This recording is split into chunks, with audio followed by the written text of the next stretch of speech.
Class 10 का भारतीय one का ये मैथ है। प्रश्नावली 1 का सी का ये VVI क्वेश्चन देखिए कितना बार पूछा हुआ है। CBSE 2009 में, CBSE 2010 में, CBSE 2010 में, इससे एक क्वेश्चन पक्का आपका बनता है। ठीक है ना। चलिए क्वेश्चन नंबर 6।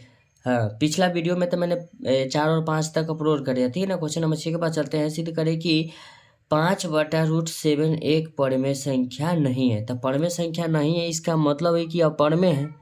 परमेय संख्या नहीं इसका मतलब क्या हुआ, ये अपरमेय है। चलिए इसको हम सिद्ध करते हैं।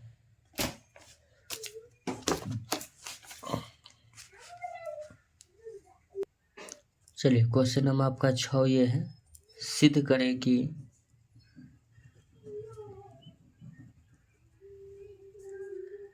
सिद्ध करें कि 5/√7 एक परिमेय संख्या नहीं है। परमेय संख्या नहीं है इसका मतलब क्या हो गया, अपरमेय संख्या। चलिए तो लिखेंगे 5/√7 बराबर लिखते हैं P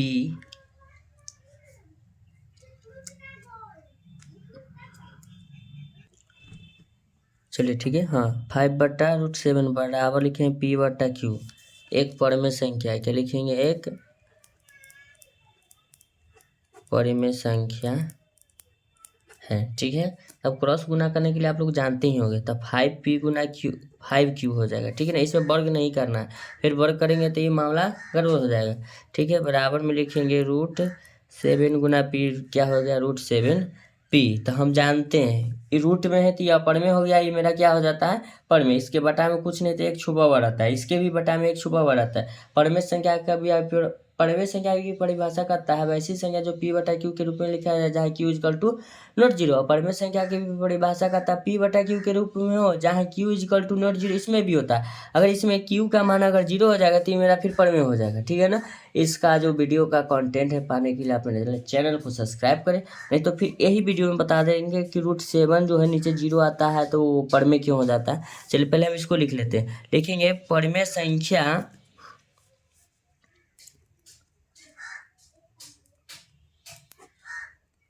संख्या बराबर नोट अपरमेय संख्या। परमेय संख्या जो होता है अपरमेय संख्या के बराबर नहीं होता। परमेय संख्या बराबर नोट अपरमेय संख्या, इसलिए 5/√ जो मेरा 7 होगा एक अपरमेय संख्या। अपरमेय संख्या एक एग्जाम्पल में हम आपको समझा देते हैं। देखिएगा लिख देते एग्जाम्पल। जैसे कि रूट क्या है, 7 है। ठीक है ना। फिर क्या है, कॉमा, √7 हो गया। ठीक है ना। चलिए एगो हम ले लेते हैं 5। यही से हम समझा देते हैं। कहता है परिभाषा, परमेय संख्या की परिभाषा कहता है वैसी संख्या जो P/Q के रूप में लिखा जाए जहाँ, ध्यान दीजिएगा, Q =0। जो Q का जो मान होता है ना 0 के बराबर नहीं होना चाहिए। दोनों में, दोनों फॉर्मेट में कहता है। अगर ये √7 है, ठीक है ना, अगर इसको हम बटा में अगर 0 लगाएंगे, इसका जो मान होगा 0 में किसी भी अंक में 0 से अगर भाग देंगे तो उसका मान तो इन्फिनाइट हो जाएगा, भाग लगता नहीं। इसीलिए इसमें Q का मान 0 रखने के लिए नहीं बोला है। ठीक है ना। ठीक है। इसलिए कहता है कि Q का मान 0 नहीं होना चाहिए ना, इसमें भी Q का मान 0 होना चाहिए। दोनों फॉर्मेट में Q का मान 0 नहीं होना चाहिए। ठीक है ना। अगर ये 0, ध्यान दीजिएगा, 0 बटा अगर हम √7 लिखते हैं बराबर क्या हो जाएगा, ये 0। लेकिन ये अभी क्या है, 0/7 √7 अपर में, लेकिन 0 में किसी भी अंक से भाग देते तो उसका मान 0 हो जाता है। तो 0 मेरे क्या है, परिमेय संख्या। क्या है, परिमेय संख्या। क्यों परिमेय संख्या, क्योंकि इसके बटा में एक छुपा हुआ रहता है जो P/Q के रूप में, जहाँ Q =0। ध्यान रखना Q का मान 0 नहीं है, P का मान 0 हो जाए वो चलेगा, लेकिन Q का जो मान है 0 नहीं होना चाहिए। ठीक है ना। ऐसा ही वीडियो का कंटेंट पाने के लिए आप मेरे चैनल को लाइक करें, चैनल को सब्सक्राइब करें। Thank you so much.